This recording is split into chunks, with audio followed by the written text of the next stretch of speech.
Hi friends, welcome to news pocket. ఎప్పుడైనా ఒక దేశం ఉన్మాదపు నిర్ణయాలు తీసుకుంటే ఆ దేశం పూర్తిగా నాశనం అవుతుంది అనడానికి ప్రస్తుతం మనకు చాలా ఉదాహరణలే ఉన్నాయి. ఒకవైపు పాకిస్తాన్, మరోవైపు బంగ్లాదేశ్ అండ్ అటు ఇరాన్. ఇలాంటి దేశాలన్నీ ఉన్మాదపు నిర్ణయాలు తీసుకోవడం వల్ల మాత్రమే ఆ దేశాలు చాలా ఇబ్బందికర పరిస్థితులను ఎదుర్కొంటూ ఉన్నాయి. ప్రస్తుతం పాకిస్తాన్లో చూసుకుంటే అక్కడి రైతులు తీవ్రంగా నష్టపోవడమే కాకుండా అక్కడ కూరగాయల ధరలు సైతం విపరీతంగా పెరిగిపోతున్న పరిస్థితి నెలకొంది. జస్ట్ ఒక కేజీ ఆలుగడ్డల ధర 400 దాకా పలుకుతోంది అంటే ఆ దేశంలో ఎంత విపత్కర పరిస్థితులు నెలకొన్నాయో అర్థం చేసుకోవచ్చు. అయితే పాకిస్తాన్ ఈ విధంగా అక్కడ ధరలు పెరుగుదలకు ప్రధాన కారణం ఏమిటంటే రీసెంట్గానే ఆఫ్ఘనిస్తాన్పై ఆ దేశం పెద్ద ఎత్తున దాడికి పాల్పడింది. అండ్ ఉన్నట్టుండి వైమానిక దాడులు చేయడం, సరిహద్దుల వద్ద గొడవలు సృష్టించడం, ఇలాంటివి అనేక ప్రయత్నాలు చేసింది కారణంగా ఆఫ్ఘనిస్తాన్ పాకిస్తాన్తో ట్రేడ్ను పూర్తిగా కట్ చేసుకోవాలి అని నిర్ణయించుకుంది. పాకిస్తాన్ నుంచి వస్తున్న సిమెంటు అండ్ అక్కడి నుంచి వస్తున్న మెడిసిన్తో పాటు ఈ వ్యవసాయ ఉత్పత్తులు ఏవైతే ఉన్నాయో వాటిని పాకిస్తాన్కు ఎగుమతి చేయబోదు అండ్ పాకిస్తాన్ నుంచి దిగుమతి చేసుకోకూడదు అని ఆఫ్ఘనిస్తాన్ ఒక కీలక నిర్ణయం తీసుకుంది. అయితే ఈ ట్రేడ్ డీల్లో నిజానికి రెండు దేశాలు నష్టపోవాలి, కానీ ఆఫ్ఘనిస్తాన్ మాత్రం చాలా తెలివిగా వ్యవహరించింది. అదే సమయంలో పాకిస్తాన్కు ఇతర దేశాలు ఏవి కూడా హెల్ప్ చేసే పరిస్థితుల్లో లేవు కాబట్టి ఆ దేశంలోని రైతులు అండ్ సామాన్య ప్రజలు ఇప్పుడు తీవ్రంగా నష్టపోతున్న పరిస్థితి నెలకొంది. అదేమిటో ఇప్పుడు మనం చూసే ప్రయత్నం చేద్దాం. అంతకంటే ముందు ఈ వీడియోను లాస్ట్ వరకు చూడండి. ఇందులోని కంటెంట్ కనుక మీకు నచ్చినట్లయితే ఖచ్చితంగా మా ఛానల్ను సబ్స్క్రైబ్ చేసుకుని బెల్ ఐకాన్ క్లిక్ చేయడం అస్సలు మర్చిపోద్దు. ఇక డీటెయిల్స్లోకి వెళ్తే ప్రస్తుతం పాకిస్తాన్లోని ధరలను మనం ఒక్కసారి పరిశీలన చేస్తే అక్కడ కోడిగుడ్ల ధరలు అండ్ చికెన్ ధరలు చాలా వరకు తగ్గుముఖం పడుతున్న సమయంలోనే ఇటు కూరగాయలు, ఆకుకూరలు ఇవన్నీ కూడా ధరలు విపరీతంగా పెరిగిపోతున్న పరిస్థితి నెలకొంది. ఎందుకంటే ఇప్పటి వరకు పాకిస్తాన్ ఆఫ్ఘనిస్తాన్ నుంచి తమ వ్యవసాయ ఉత్పత్తులను దిగుమతి చేసుకుంటూ వచ్చేవి. ఆ దేశం నుంచి అన్ని రకాల కూరగాయలు, ఆలుగడ్డలు ఇలాంటి వాటన్నిటినీ కూడా పాకిస్తాన్ ఇంపోర్ట్ చేసుకునేది. తద్వారా తమ దేశంలో ఆహార భద్రతకు పాకిస్తాన్ ప్రాధాన్యతను ఇచ్చేది. కానీ ఆ దేశంలో రీసెంట్గా పంజాబ్లో పెద్ద ఎత్తున వరదలు సంభవించాయి. తద్వారా ఆ దేశంలో వ్యవసాయ ఉత్పత్తులు అనేవి అంత ఎక్కువగా పండలేదు. ఎందుకంటే పాకిస్తాన్లోని పంజాబ్ ప్రావిన్స్ వ్యవసాయ ఉత్పత్తులను ఎక్కువగా ఉత్పత్తి చేసే ప్రావిన్స్గా దేశంలో ఉంది.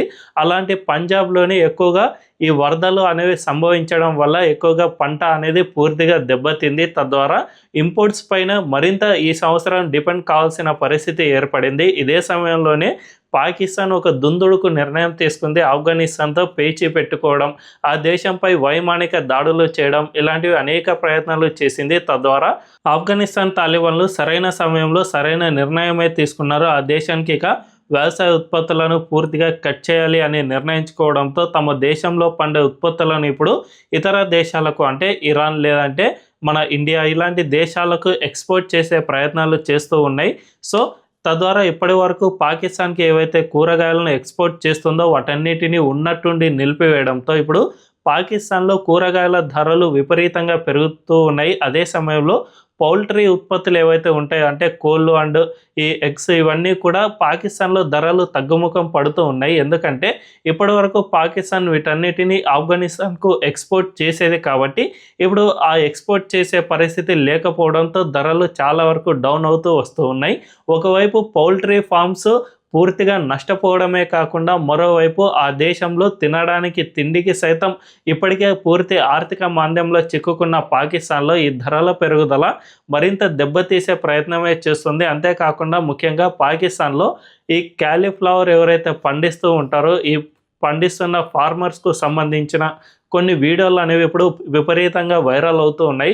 వాళ్ళంతా కూడా క్యాలీఫ్లవర్కు సంబంధించిన ధరలు పూర్తిగా పడిపోయాయి, మేము వీటిని ఎక్కడ అమ్ముకోవాలి, వీటిని రోడ్లపై పారివేయడమే తప్ప మాకు ఇంకో పరిస్థితి లేదు అనే విధంగా వాళ్ళు లబోదిబం అంటున్న వీడియోలు అనేకం ఇప్పుడు సోషల్ మీడియాలో సర్క్యులేట్ అవుతూ ఉన్నాయి. దీన్ని బట్టి చూసుకున్నా కూడా పాకిస్తాన్లో ఎక్కువగా క్యాలీఫ్లవర్ పండుతుంది కాబట్టి వాటిని ఆఫ్ఘనిస్తాన్కు వీళ్ళు ఎగుమతి చేసేవాళ్ళు. అలాంటిది కూడా ఇప్పుడు జరగకపోవడంతో ఆ రైతులు సైతం ధరల తగ్గుదలతో పెద్ద ఎత్తున నష్టపోతున్న పరిస్థితి నెలకొందనే చెప్పుకోవచ్చు. సో ఈ సినారియో మొత్తాన్ని చూసుకుంటే పాకిస్తాన్ తన ఉన్మాదపు చర్యలతో సరిహద్దు దేశాలన్నిటితో కూడా ఎప్పటికప్పుడు పేచీ పెట్టుకునేందుకు ప్రయత్నాలు చేస్తూనే ఉంది. ఒకవైపు భారతదేశంతో పాటు అటు ఆఫ్ఘనిస్తాన్‌తో కూడా ఇప్పుడు పెద్ద ఎత్తున పేచీ పెట్టుకుంటోంది. ముఖ్యంగా మన భారతదేశంతో ఆపరేషన్ సింధూర్ ఇలాంటివన్నీ జరిగిన తర్వాత మన భారతదేశం ఒక కీలక నిర్ణయం తీసుకుంది. అదేమిటంటే ఇకపై నుంచి మనం పాకిస్తాన్‌కు ఎక్స్‌పోర్ట్ చేస్తూ ఉన్న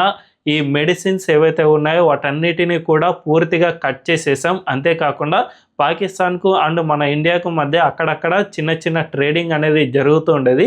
వీటన్నిటిని పూర్తిగా కట్ చేసేందుకు నిర్ణయం తీసుకున్నాం. తద్వారా పాకిస్తాన్‌ను గిలగిల్లాడే విధంగా మనం ఇప్పుడు ప్రయత్నాలు చేస్తూ ఉన్నాం. అంతేకాకుండా ఆ దేశానికి సరఫరా అయ్యే సింధు నదీ జలాలను సైతం ఇప్పుడు మెల్లిమెల్లిగా మనం తగ్గించే ప్రయత్నం చేస్తూ ఉన్నాం. రీసెంట్‌గానే సింధు నదిపై మనం నిర్మిస్తూ ఉన్న హైడ్రో పవర్ ప్రాజెక్టుకు సంబంధించిన డీటెయిల్స్ భారత్ అసలు మాతో షేర్ చేసుకోలేదు అని పాకిస్తాన్‌కు సంబంధించిన విదేశాంగ శాఖ మంత్రి రీసెంట్‌గానే ప్రెస్ మీట్లో వేదికగా ఆయన తేల్చి చెప్పారు. దీన్ని బట్టి చూసుకున్నా కూడా ఈ సింధు వాటర్ ట్రీటీ ఏదైతే ఉందో దీన్ని మొత్తాన్ని మనం సమూలంగా నాశనం చేసేసాం. దీనిని ఇకపై నుంచి మనం అస్సలు పాటించే ప్రసక్తే లేదు అని పాకిస్తాన్‌కి తేల్చి చెబుతూ ఉన్నాం. అదే సమయంలో అటు ఆఫ్ఘనిస్తాన్ సైతం పాకిస్తాన్‌తో ట్రేడింగ్ మొత్తాన్ని కట్ చేసేసుకుంది. అంతేకాకుండా ఈ సింధు నదీ జలాలు అనేవి ఆఫ్ఘనిస్తాన్ నుంచి కూడా ఒక నది అనేది ఈ పాకిస్తాన్‌లోకి ప్రవహిస్తూ ఉంటుంది. ఈ నదికి సంబంధించిన వాటర్‌ను నిలిపివేసేందుకు సైతం ఆఫ్ఘనిస్తాన్ ఇప్పుడు అక్కడ పెద్ద ఎత్తున డ్యామ్‌లను నిర్మించేందుకు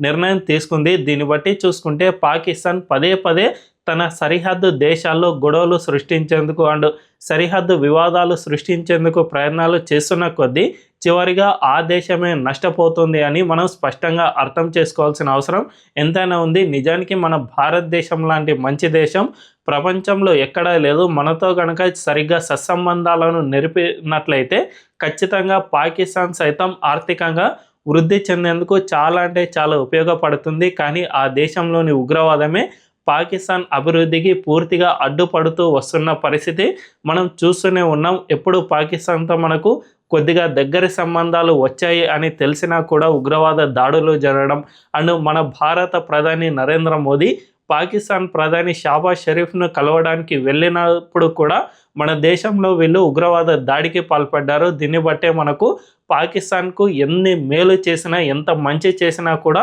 ఆ దేశం అస్సలు మారే ప్రసక్తే లేదు. తద్వారా ఆ దేశంపై మనం కఠిన చర్యలు తీసుకోవాలి అని మనం నిర్ణయించుకున్నాం. కాబట్టి భవిష్యత్తులో పాకిస్తాన్ను దెబ్బ కొట్టడానికి మనతో పాటు ఆఫ్ఘనిస్తాన్ సైతం ఇకపై నుంచి పెద్ద ఎత్తున ప్రయత్నాలు చేసే అవకాశాలు ఎంతైనా ఉన్నాయి. తద్వారా ఆ దేశం ఒంటరి కావడమే కాకుండా ట్రేడింగ్ పరంగా కూడా పాకిస్తాన్కి ఇదొక పెద్ద నష్టమే అని చెప్పుకోవచ్చు. అక్కడి రైతులతో పాటు సామాన్య ప్రజలు కూడా ఇప్పుడు పెద్ద ఎత్తున నష్టపోతూ ఉన్నా పాకిస్తాన్ బుద్ధి మాత్రం మారడం లేదు. ఆ దేశంలో తినడానికి తిండి లేకపోయినా కూడా ఆయుధాల సరఫరా అండ్ పెద్ద ఎత్తున ఆయుధాలను సేకరించడం ఇలాంటివి చాలానే చేస్తూ ఉంటుంది. కాబట్టి ఆ దేశం మరింతగా నాశనం కావాలని మనందరం కోరుకుందాం.